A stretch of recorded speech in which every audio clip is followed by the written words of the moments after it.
Welcome to another edition of What Do You Need to Know to Live in Costa Rica? Today we are talking Tico time and other expectations. Hello, everyone. I'm Aaron Bailey alongside my business partner and good friend Patrick Jager. Hi, Patrick. Hello, Mr. Bailey. You're outside today. It looks lovely. It is a beautiful, beautiful, beautiful day. I'm excited for what we're talking about today. This is a topic I think we all learn by trial and error. And and here we are talking about Tico time and other expectations of living in Costa Rica. But before we do that, let me put in the plug. If you like our channel, please subscribe. Thumbs up this video, engage and interact. The more you do, the more people see this, but also the more fun we have. We love nothing more than to answer your comments. So please, please, please subscribe, interact. Back to you. Wow. Okay. The pressure's on. The pressure. See, this is not Tico time. We are driving through this. This is something we're going to talk about. This is what we're going to talk about. Well, I'm Austrian, so but this is the thing we're going to talk about later is like our expectations as expats versus the way things work here. So yes, I will. All right, ready? Okay. I'm Tico time. Take your time. Take your time. Pura vida. Okay. All right.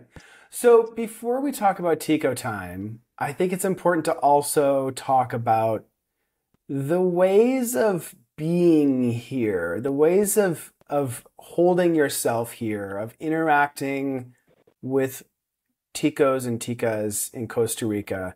Because let me say this. I was sitting in a cafe the other day and I was so embarrassed by a very loud and obnoxious group of gringos, North Americans. I don't know exactly where they're from, but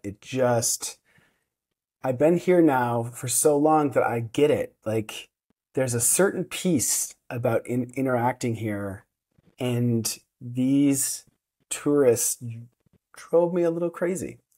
I get it. Yeah. Let's talk about those things. I mean, I think the first one, as I just mentioned, is Ticos and people who've been here for a long time, like myself, are off-put by loudness. As an American, as a North American, I didn't realize how loud I was until I moved to Costa Rica. And now when I have friends come to visit me, I'm like, let's take it down a notch. We don't have to yell all the time.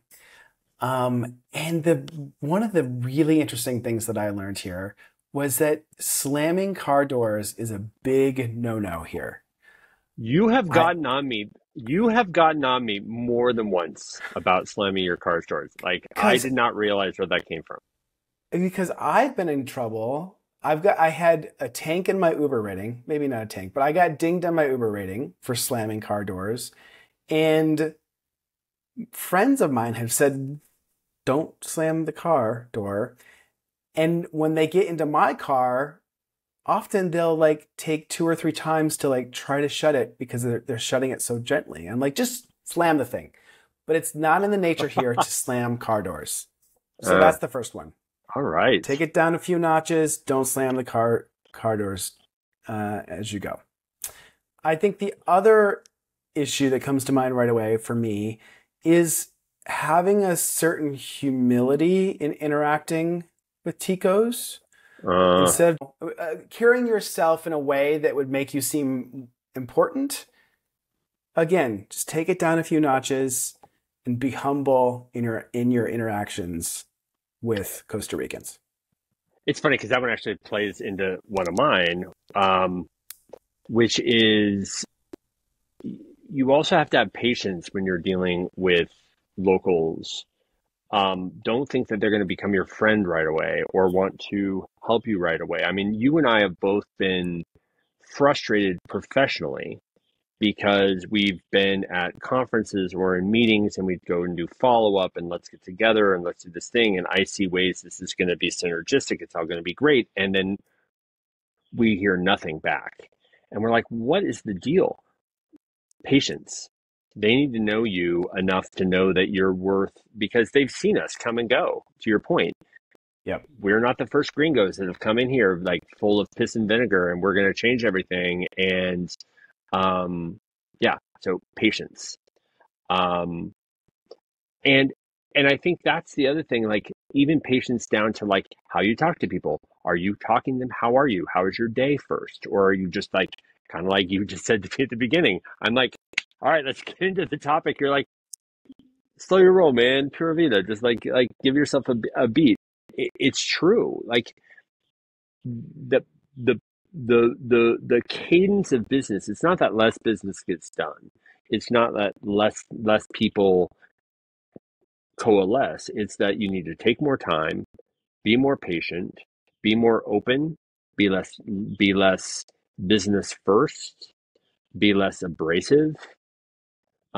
Yeah, it's funny. When I lived in Austria, I used to say this about Americans and Australians in particular, about just how bleh we were. And like no one would ever try to speak German or even ask if we speak German. So, are people even saying, "Excuse me, do you speak English?" Or I'm sorry, my Spanish isn't that good yet." Um, yeah, we need to adapt. They don't. Exactly. Yes.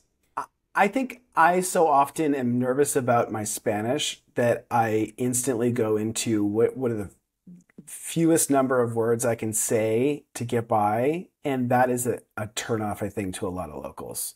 So just slowing down, making sure you exchange those pleasantries, asking how they're doing, how is their day, learn those phrases in Spanish so that you have the ability to start conversations in a polite way, I think goes a really long ways. It does. I agree with you. All right. Before we move into the next topic, the main topic for today, we want to hear from you, though, even on what we just talked about. Please send us your comments below. I mean, comment on this video. You can send them to us at ola@yourpuravita.com. But more importantly, comment on this video. What are other things that we haven't thought about as far as kind of expectations with dealing with locals?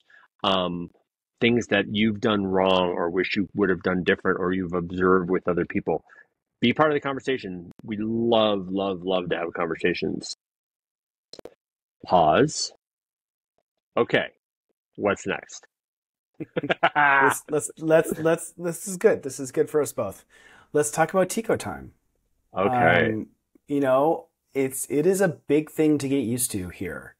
We North Americans and Europeans are very driven by time, being on time. I've always said that if I'm not 5 minutes early somewhere, then I'm 5 minutes late. It drives me crazy to be even 2 minutes late. That's not the case so much here in Costa Rica. And we should say that we are generalizing. This is not every single Costa Rican.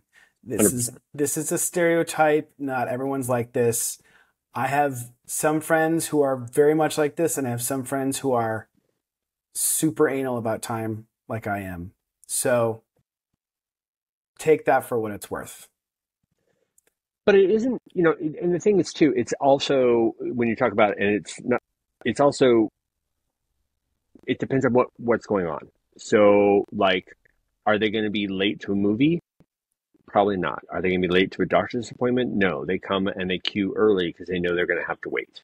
And there's normally a line. So some things are not at all, but culturally, time is more amorphous here than it is. Like mañana is a thing, and mañana doesn't necessarily mean tomorrow. It means just not today or just not right now. So let's talk about this idea of Tico time. And there, by the way, I will say, I know that for some people, that even the word Tico time is an insult. So we do not mean to insult anyone. We're using this because in the expat community, we all talk about Tico time. And this is a video for people that we are ostensibly looking to move down. So it's a topic they're thinking about. But please know that we are talking about this with the utmost respect, because to your point, we want to be more like this than assume they will be like us. We moved here for a reason. Pura Vida lifestyle. It's slowing down. It's really savoring and appreciating life in the moment. So let's learn and adapt to them. Let's not expect anyone to adapt to us because we're in their country, not vice versa. Right. I mean, I think we've said enough about what Tico time is, but let's give us some, like, what are good rules of thumb for people that can help them adapt to this way of living? Yeah. So I think just know that when you make plans with someone to meet up for lunch, let's say, or for a coffee, they most likely will be 15 minutes late. Sometimes they might be 30 minutes late. Um, so just get used to the fact that things don't run exactly on time here, and that's okay. Like you said, a lot of events, movies, things like that are going to start on time. But if you're meeting someone for a walk in the park, for example, Right. it's okay if they're 15 to 30 minutes late. You know what's funny? I hadn't thought about this till just this moment, but it's analogous to living when I lived in LA. You're always late in LA, and it's always because of traffic. A lot of people's being late here is also traffic. You know, It's true. roads can go from fine to crap in a nanosecond. And so a lot of Tico time is based off of just the fact that, everything goes a little slower. And Yeah. to that, it is analogous to living in Boston or New York or Chicago or LA. So you're right. You just have to assume that there's going to be some late. Yeah. Absolutely.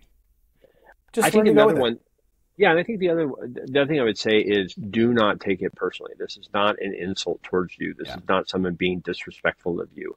And you don't also need to always ask, why were you late? Like, that just makes you look annoying. Right. If someone is there to be on time, if you really are concerned about time, I'm not advocating this all the time, but if you have something like you really need someone there on time, give them a window and make it earlier than you need them. If you need them there at noon, tell them you want them here at 11:30. I mean, there's a very good chance they'll be early. So you have to be okay with that. But if you really have a challenge, you know, I have a friend in the States. We always joke that we always tell her an hour earlier than we want to get together because then she'll only be a half an hour late. And she even jokes about it. That's just the way that her brain works. So you can do that. But to your point, maybe the better thing is just learn to go with it. Learn to go with it and have a backup plan. Have a book to read while you wait, or make a phone call while you wait. You learn to adapt. You learn who of your friends is going to be later than others.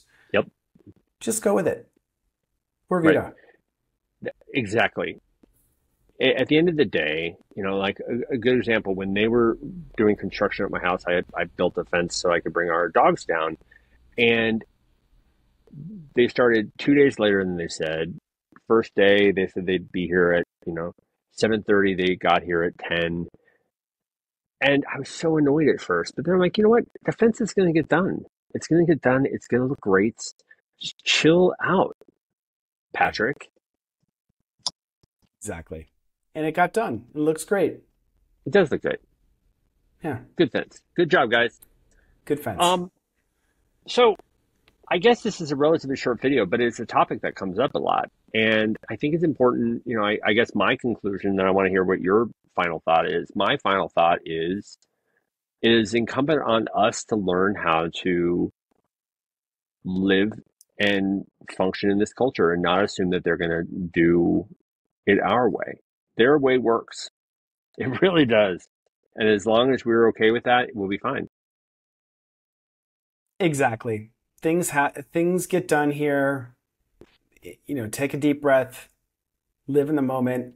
It's all going to work out. It's all going to be great. Because you know what we say. What Pura do we vida. say?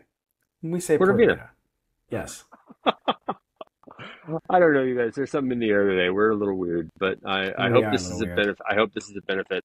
If this is a benefit, we want to hear from you. Like I said, talk to us in the comments.